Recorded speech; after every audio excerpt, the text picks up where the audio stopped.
Entonces, para ir al grano, la vez pasada, la última vez que estudiamos, estuvimos hablando acerca de la verdad, de cómo la verdad es o está en Yehoshua HaMashiach, contenida en, definida en y proyectada hacia la figura de Yehoshua HaMashiach, quien es Dios sobre todas las cosas, claro está. Saludos ahí a Selmi, Miriam y Jacqueline Maraboli desde Canadá. Saludos, shalom, bienvenidos. Entonces, habíamos visto un contraste cómo la verdad producía unas reacciones en nosotros. Eso es un poco la síntesis de la vez pasada, que efectivamente la verdad te comienza a inquietar, te comienza a capacitar con respecto a lo que era el viejo hombre, que estaba viciado con su concupiscencia, que estaba corrupto y todo lo demás. Entonces, visto eso, en el versículo 25, vamos a empezar ahí en el 4:25, Pablo vuelve a utilizar el verbo arrojar o despojarse que utilizó en el versículo 22. El verso 22 ha dicho, despójense, quítense ustedes a ese viejo hombre. Entonces ahora dice el mismo verbo, por tanto, quítense, despójense ustedes, ¿de qué? De la mentira. ¿Se acuerdan que en el estudio de los Salmos, sobre todo, los que hayan seguido el estudio del Sefer Tehillim, ya se acordarán que en varias ocasiones decíamos que la mentira como tal es aquello que se opone a la Torá. Eso es la definición de mentira en la Biblia. Ahora, que eso también, por obvias razones, va a incluir lo que popularmente llamamos mentira, es decir, no ser realistas, no ser objetivos a la hora de describir un hecho. Supongamos, todos sabemos lo que es mentir, ¿no? Normal, dices una cosa que no es. Pero se acuerdan que precisamente habíamos hablado acerca de la palabra verdad y la diferencia que había con los griegos. Para los griegos la verdad era lo que se veía. Y bueno, eso es lo que normalmente la gente entiende como verdad. Pero resulta que no es así. Entonces, en términos convencionales y cotidianos, mentir sería no decir lo que es evidente, lo que está justo a los sentidos, lo que se oye, lo que se ve. Pero en la Torá, la verdad es Dios. La verdad como tal es Dios. Y por lo tanto, las cosas que Él ha dicho y que emanan de Él, a veces van en contra de lo que ven nuestros ojos. Por ejemplo, que creo que lo puse de ejemplo, ¿no? Ves a una figura que es de un difunto que se ha muerto y supuestamente aparece y habla, pues eso no es verdad. Porque Dios ha dicho que los muertos nada saben. Dios ha dicho que nadie puede venir a hablar, a tener parte bajo el sol si ya te has muerto. Además, la Torah prohíbe ir a consultar a los muertos. O sea, entonces, esa realidad que es evidente para nosotros ya no es verdad en Dios. Entonces, la verdad que es en Yehoshua HaMashiach es distinta de la verdad que ven nuestros ojos y de lo que juzgan nuestros sentidos. Por eso el apóstol Pablo decía que guardaba esa reserva porque temía que nuestros sentidos fuesen engañados con relación a la sincera fidelidad. La palabra fidelidad va de la mano de la palabra verdad. Entonces, claro, de repente comenzamos a ver algún movimiento sobrenatural o inexplicable y claro, de repente va a ser verdad para alguien, pero resulta que la Biblia dice que no es verdad. Allí es muy importante que todos seamos capaces entonces de ¿qué? Lo que dice aquí, despojarnos de la mentira. No es tan sencillo como está pareciendo, repito, porque despojarte de la mentira implica que vayas por encima de lo que están viendo tus sentidos, lo que están percibiendo tus sentidos. ¿De acuerdo? Y claro, cualquiera que escucha esto así de afuera y no está metido en el Evangelio dirá que estamos, no sé, negando la realidad. No es que estemos negando la realidad, es que estamos discerniendo la realidad. a ver qué procede de Dios y qué no procede de Dios. Ahí es cuando Juan dice, juzgad, o sea, separen. Juzgar es discernir, juzgar es separar, ¿ok? Juzguen a los espíritus, o sea, las motivaciones, los motores, las intenciones, si son de Dios. Porque hay motivaciones carnales y hay motivaciones además satánicas, pecaminosas y satánicas. Pero también están las motivaciones de Dios, ¿ok? Dice, juzguen, disciernan, distingan, separen, ¿ok? Muy importante. Entonces aquí dice, despójense de la mentira. Si hacemos una lectura muy sencilla, aquí podemos darnos cuenta que como es el mismo verbo despojar o arrojar o echar del verso 22, ¿qué es lo que se echa en el verso 22? El viejo hombre, ¿ok? Ahí lo tenemos clarísimo. Despójense ustedes del viejo hombre que actúa según el desorden del principio. Así lo explicábamos, ¿no? Entonces ese viejo hombre, que es el viejo carnal, que es el hombre carnal, que es el hombre que está viciado, que es el hombre corrupto, que es el hombre que se mueve por instintos. ¿Se acuerdan que si retrocedemos un poco al versículo 19, ahí dice precisamente que ese viejo hombre no tiene medidas, que es una entidad sin restricciones y que por lo tanto suele entregarse a cualquier cantidad de deseos, que son en última instancia tamé. Entonces cuando aquí dice despójense de la mentira, significa que te despojes del viejo hombre, que te despojes de esos hábitos, que te deshagas, que te separes de esos impulsos, que guardes distancia. Y por eso les digo que no es cosa fácil a veces, porque claro, para poner un ejemplo que de hecho lo dice a continuación, ya lo veremos, es como que tú tienes mal genio, que es un impulso, que es una especie de emoción que viene ahí en la biología, en la carne, y te diga Dios, pues no te enojes, supongamos. Despójate del enojo. O sea, claro, dicho es muy fácil, pero a la hora de llevarlo a la práctica, ¿qué pasa?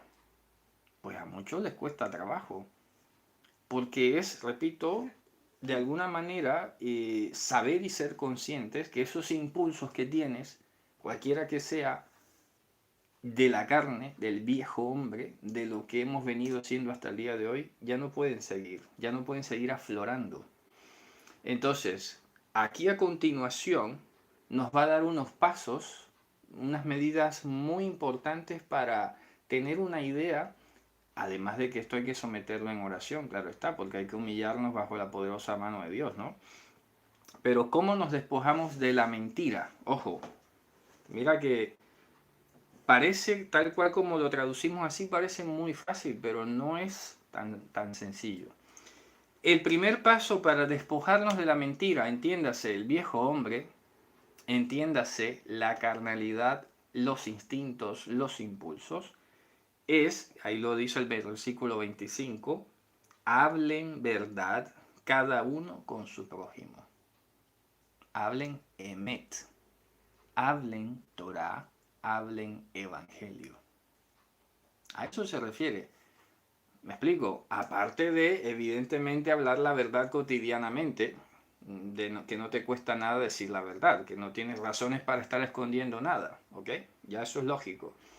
Pero aquí, repito, como estamos hablando y siendo conscientes de que hay unos impulsos humanos, unos vicios humanos, unos pálpitos humanos, ¿ok? Unas pulsaciones o pulsiones humanas, eso se tiene que contrarrestar con algo espiritual. ¿Ok? Y el primer paso es hablen la verdad. Hablen Torah. ¿Y a qué me refiero con esto? Vamos a ir precisamente a Devarim, Deuteronomio, capítulo 6. Y miren lo que dice aquí. A esto me estoy refiriendo y a esto se refiere la Torah. Y Pablo en este caso. ¿Qué dice Deuteronomio 6? Dice en el versículo 7, Veshinantam levaneija, dice, se la repetirás a tus hijos, y es aquí donde quiero hacer el énfasis, Bedivarta bam, y hablarás dentro de ellas, de las palabras de la Torá. Hablar dentro de. Entonces cuando aquí dice, hablen verdad cada uno con su prójimo, significa que las palabras y las ideas y lo que es suficiente y debe ser suficiente para tú expresarte, es lo que está conforme a la Escritura. Miren que tenemos otro texto que se los voy a compartir. Está en la carta de Pedro, creo que es, ya les confirmo. Sí, se encuentra en 1 Pedro 4:11. Está en el mismo tenor, en el mismo sentido de lo que acabamos de leer ahora. Si alguno habla, hable conforme a las palabras de Dios. Ahí está. A eso me refiero. ¿Ok? Si alguno habla, hable conforme a las palabras de Dios. Las palabras de Dios son emet. Tu palabra es emet. Entonces, repito, primer paso, voy a irlos escribiendo como he hecho en varias ocasiones. Voy a anotar aquí un título, pasos para echar fuera la mentira. Mentira, entiéndase aquí el viejo hombre. ¿Ok? El viejo hombre. Entonces, recomendaciones sencillas que está dando Pablo es, hablen dentro de la Torá. Esto es profundísimo, les voy a decir por qué. Porque nuestro cerebro, y de hecho hay estudios, demostraciones científicas que indican que el cerebro soporta más el dolor cuando dice malas palabras. ¿Ok? Por eso, cuando alguien se choca el dedo pequeñito del pie, que todos sabemos esas famosas representaciones que hay, cuando nos apretamos, nos golpeamos, etcétera, pues las personas en el mundo comúnmente, ¿qué hacen? Expresan malas palabras. Nosotros como creyentes, en ese caso, por ejemplo, ya sabemos que no podemos. Y en ese experimento que hicieron, me acuerdo que fue en Discovery Channel, mostraban que las personas hicieron dos grupos, ¿no? A los que les permitían decir palabrotas y a los que no les permitían decir palabrotas. ¿Y sabes qué pasa? Que la persona que le tenían prohibido decir palabrotas se retiraba del dolor. Claro, porque es que no lo puede soportar. Mira lo profundo que es esto. Si una persona dice malas palabras y se expresa y tal, ¿qué está haciendo? En última instancia se está habituando al dolor. Está haciendo que su cerebro y su organismo se acostumbren o soporten algo que no es normal. ¿Me explico? En cambio, el que tiene prohibido decir palabrotas y expresar lo que le viene de su nerviosismo y de su estrés y su cosa, lo lógico es que se separe de allí. Se aleje de la situación. Si no lo puedo soportar, me alejo. Pero ese alejarse, evidentemente, tiene que estar relacionado con el hecho de evitar, de callar concretamente. Entonces, por eso, hablar dentro de la Torá, a donde quería llevarlo, era precisamente que callar es un punto importante. Callar las emociones, en ese sentido, emociones negativas, llamémosle así. ¿Ok? Callar esas emociones negativas. Esas emociones que, repito, pueden, a ver, porque el dolor está allí, el dolor, yo lo dije en una clase hace poco, ¿no? El dolor es positivo. Pero, ojo, una cosa es lo que genera el dolor, que es una alerta, ¿ok? El dolor es una alerta. Pero otra cosa es la emoción que genera el dolor. Y cómo además luego lo expresamos. Porque yo, por ejemplo, esta mañana casi me clavo aquí la mano o algo, que me puse una puya aquí en la mano, que fue bastante doloroso, pero no dije ninguna mala palabra. Ni me puse de mal genio. ¿Me explico? No. Y luego me apreté aquí las manos también, que yo le dije hoy a mi esposa, oye, hoy es el día de las manos, pero ahora entiendo por qué me ha pasado esto hoy. para poder hablarles desde mi ejemplo. Y es verdad, para mí es normal, supongamos, aquí me apreté fuerte, ya lo alcanzan a ver ahí, y aquí también, pero ni me puse de mal genio, ni dije malas palabras. Para mí normalmente sentí el dolor, me quedé, me detuve, me revisé y lo curé. Ya, hasta ahí. No generó esa carga emocional que luego además tampoco vine y la... Es que si no hay carga emocional no hay nada que expresar. ¿Me explico? Pero claro, si yo, supongamos, tengo una carga emocional allí, no sé de qué, entonces a alguna cosa que me maltrate o algo exploto, como si fuera un globo que está hinchado, y entonces cualquier cosa lo revienta. ¿Me explico? Entonces, por eso les digo que hablar la verdad implica que te quedes callado también, que te acalles esas emociones negativas. Y cuando digo que te calles no es que te estés allí como aguantando, no, que revises cuál es la fuente, el por qué, pregúntate por qué. ¿Me explico? ¿Por qué? ¿Por qué esto me tiene que disgustar? ¿Por qué esto me tiene que poner de los nervios? Haz el camino, que ahí es cuando Dios te va a guiar en tus pensamientos hacia el origen de ese problema. Te va a conectar hacia ese momento traumático o lo que sea y te va a mostrar, claro, esto viene de aquí. Y de ahí luego te va a mostrar cómo se ha ramificado todo eso y cómo está todo interconectado en tu cerebro. Pero ahora ya lo puedes ver claramente. Ya no reaccionas y eres preso de las emociones y de las reacciones, porque es que el hombre natural es así. Y bueno, y aún así hay personas incrédulas que tal vez tienen algo de conciencia y saben que de repente no pueden explotar y causar estragos y todo lo demás. Pero claro, no todo el mundo tiene eso. Pero nosotros como creyentes ya no es una opción para nosotros, es un mandamiento. Aquí lo está diciendo, arrojen de ustedes la mentira.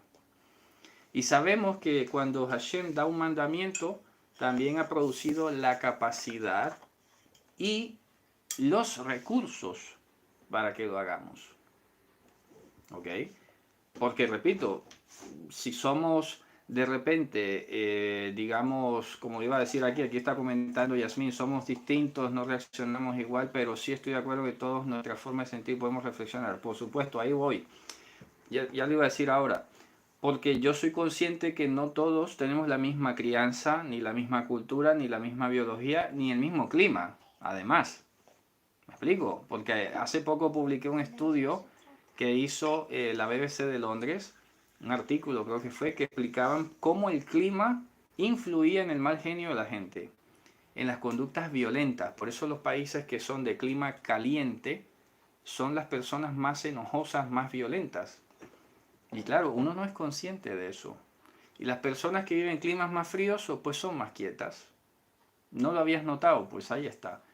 A veces es cosa hasta del clima, pero ojo, no es para decir ahora, bueno, entonces no es culpa mía. No, no, espérate. Hay una responsabilidad ahora como creyente de que hagas un alto y digas, a ver, ya ahora soy consciente cómo me puede afectar el clima. Ahora soy consciente cómo el entorno familiar, las personas, los amigos, ok, entonces voy a poner cada cosa, le voy a dedicar un tiempo, voy a hablar sobre ello, voy a escribir, a estudiar en la escritura, voy a ponerlo en oración y además el ejercicio fundamental de callar. Repito, de callar un silencio consciente. Es un silencio consciente, no de estar aguantando, repito, pero con algo se empieza en todo caso. Ya si te aguantas, aunque por dentro lo estás pronunciando, pero ya eso ya es algo y hay que valorarlo. Pero luego tienes que ir más allá y dices, vale, ya me controlo, ya sé que no puedo decir, ya sé que no puedo lanzar lo que me viene, ¿de acuerdo? De enojo, de impulso, de nervio, ¿vale? Ahora ya tengo el otro plano que es empezar a viajar hacia el origen de ese nerviosismo y de esos impulsos, ¿vale? Entonces, curiosamente, aquí, para que se den cuenta ustedes, Pablo está citando Zacarías 8:16. Vamos a ir a Zacarías 8:16. Hay que cambiarse de... Vamos a Zacarías 8:16. Hay que cambiarse de ciudad y de país a veces. Bueno, no, bueno. Vamos a ver Zacarías 8:16. ¿Qué dice por aquí? Dice en el verso 16, ojo, estas cosas son las que harán. Ele hadvarim asher ta'azu, dabru emet, ish et re'ehu. Hablen emet, cada uno con su amigo, con su compañero. Y luego lo complementa, porque el versículo termina diciendo, emet, mishpat shalom, shiftu b'sha'arichem. Justamente esta parte final del verso de Zacarías está recogida en la Mishnah, en Pirkei Avot, capítulo 1, y es precisamente utilizado para decir que sobre tres cosas se fundaba el mundo. Sobre la verdad, que es la Torah, el Mishpat, que es el debido proceso de la Torah, y el Shalom, el pago de las deudas delante de Dios. ¿Sabes? La paz con Dios, ¿no? En este caso, que Dios ha pagado la deuda. Sobre estas tres cosas se fundamenta el mundo. Imagínate, importante, ¿no? Pero empieza con algo pequeño. Hablen emet. Dabru emet.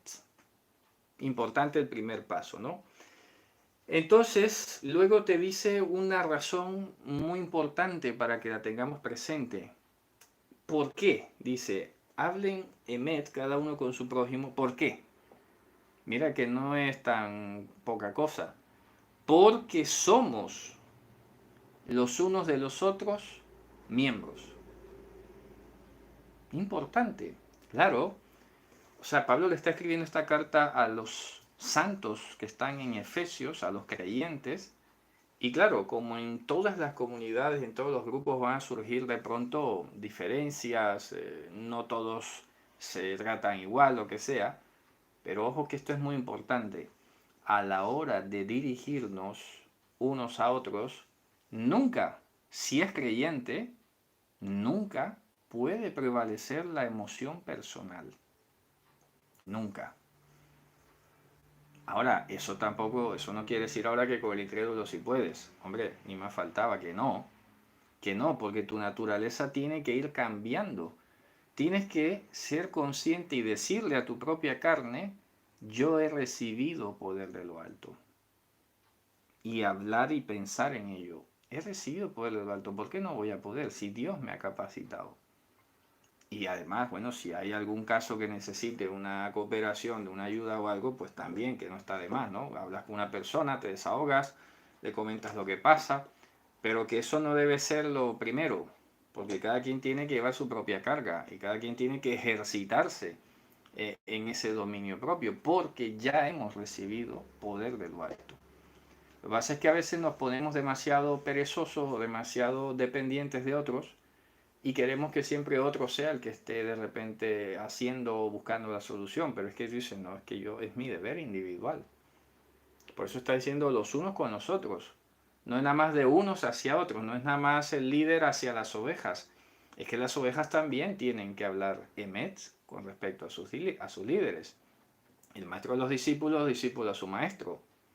Y así con todo, en el matrimonio, en las amistades, de padres a hijos, en todos estos vínculos de relación, de los amos con los que trabajan, los jefes que trabajan con sus empleados, los empleados con los jefes. Todas las áreas de la vida. Por eso me gusta ese texto que está ahí en Pedro también. Dice, sed santos en toda vuestra manera de vivir. Santo distinguido, que separa, que sabe distinguir entre lo que es su emoción carnal y lo que es el hecho objetivo. El hecho objetivo. Yo les recomiendo, yo creo que lo he recomendado alguna vez, no sé si lo tengo aquí a la